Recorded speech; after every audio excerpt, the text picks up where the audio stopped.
Para el Millennial Way Show, yo soy Ismael Truiño. Hoy estamos en el corazón de Miami Beach y vamos a hablar con un personaje fascinante, nada más y nada menos que el chairman y CEO de Lamborghini, Stephan Winkelmann.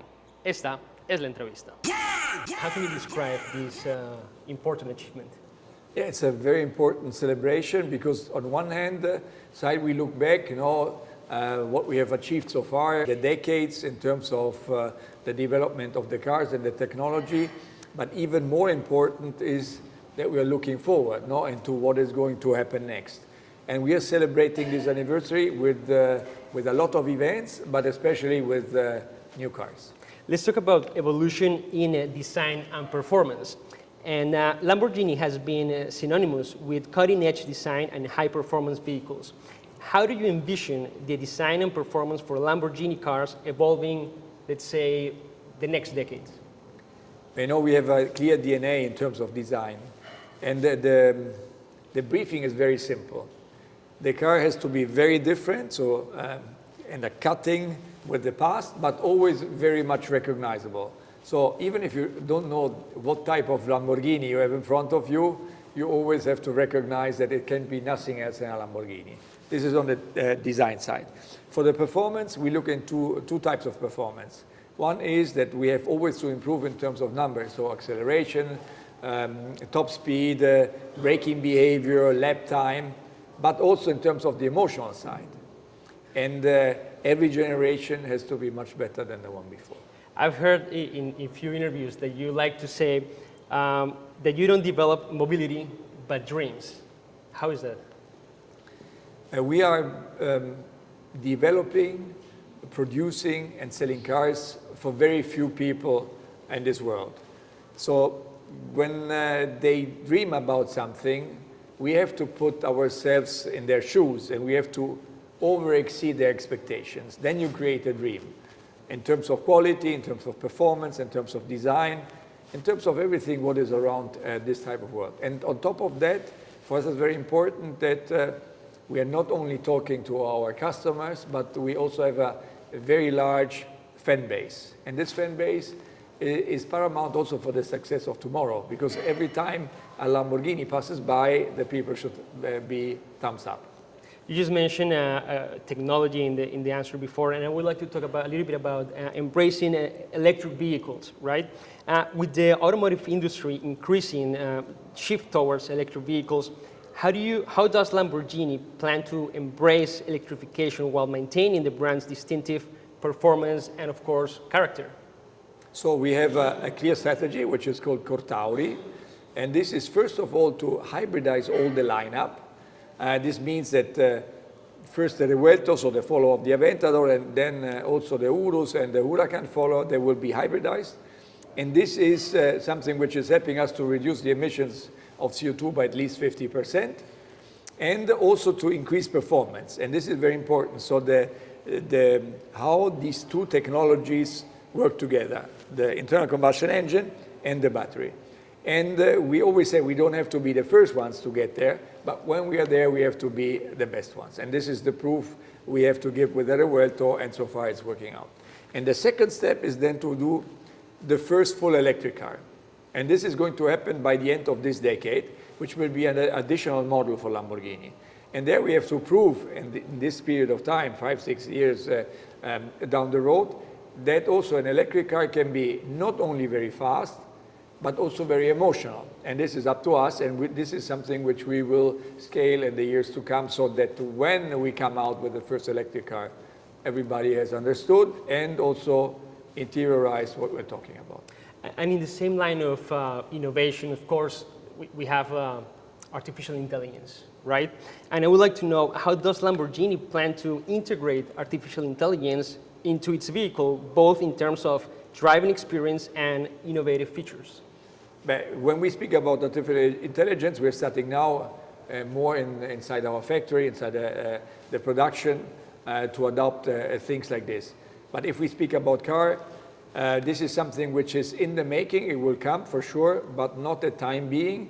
And one thing is for sure, everything we do has to be driver-oriented, and because we are not building cars which are going from A to B on a daily basis, but they are cars which are meant for the joy and the fun to drive and to experience those drives. So everything has to be around this, but we have to create, let's say, an intelligence which is underlining and enabling this even more than today. In the autonomous driving and the Lamborghini experience by itself, autonomous driving technology is advancing very rapidly. How does Lamborghini balance the brand's emphasis on driver experience with the potential trends towards autonomous driving? But we have two types of cars. We have the pure super sports cars, which are meant to drive just for the enjoyment of the drive. And then we have a car like an Urus, which is, yes, a super sports car, but is more a daily drivable car. And so we will always have a steering wheel in our cars because there are different steps into autonomous driving. So there are 5 levels. And the last level is without steering wheel, which we will never adopt. But it's clear that there are, let's say, certain ways of embracing a certain type of aided driving experience when you are in a heavy traffic jam, that you are able to keep your hands off, maybe because you're going on 1 mile an hour, and so you can also take care of other things than to look at the car and be bored. So in this sense, we have to adapt the technology, but just to help the driver not to get them or to get less emotions. This is something else. So that we will always have a steering wheel for our car. Mr. Winkelmann, in light of the growing environmental concerns, how is Lamborghini approaching sustainability in its manufacturing processes and the overall impact of its vehicle, let's say, on the planet? It's clear we have a very broad approach. We have a clear strategy, and it's going in 2 steps in terms of what we're doing with the car. So reducing the CO2 emissions at the first step by 50%, and then by the end of this decade by 80% in comparison of today. We are CO2 neutral in our headquarters in Sant'Agata Bolognese, and we are having a commitment to also have by 2030 on all the, let's say, the cycle between our suppliers, our production, the logistic, and the usage of the car, a reduction of the CO2 emissions by 2030 for each and every car up to 40%, looking at the entire cycle.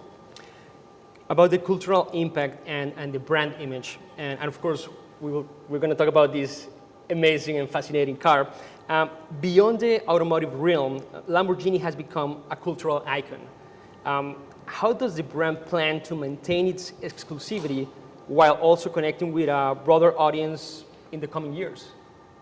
So a brand is something which is evolving every day. You might not recognize it, so every decade we stop and we think about if this is still the right direction, and we module what we want to communicate and how the future has to look like for a brand like Lamborghini. So this is an ongoing, smooth transition which is always taking place for every brand, and even more important for a luxury brand.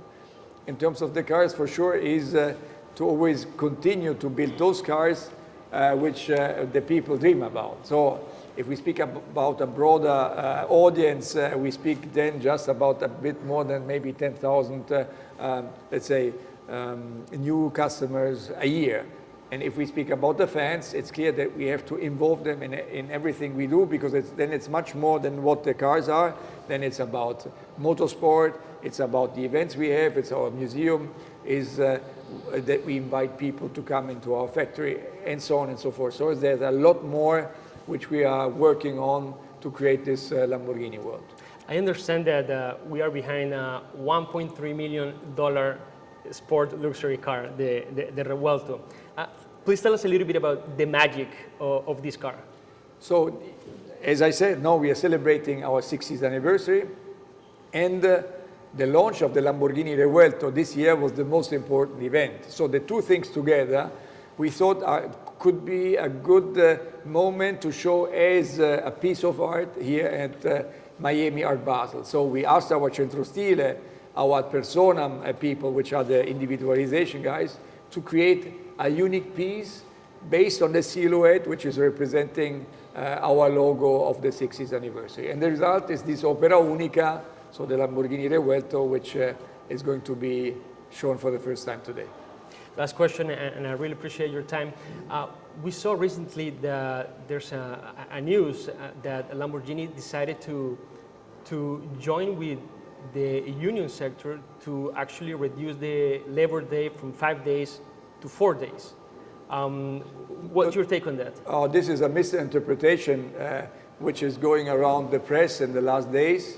What we did is we guarantee the same level of production, of labor capacity by looking into details on how to shorten here and there times which are not linked to the production or the development of cars. And so this is misleading to an interpretation. I don't know who put this into the news, but we are keeping the same productivity by looking into every opportunity to get our people more time off. Mr. Stephan Winkelmann, President and CEO of Lamborghini, thank you very much for being with us. You're welcome. Thank you. I really appreciate it. Thank you. Pues esperamos que les haya gustado esta entrevista con el Chairman y CEO de Lamborghini, Stephan Winkelmann. Recuerden que si les gustó esta entrevista nos pueden dejar sus comentarios y seguirnos a través de todas nuestras plataformas digitales. Yo soy Ismael Treviño y esto es The Millennial Way Show, empoderando las nuevas generaciones.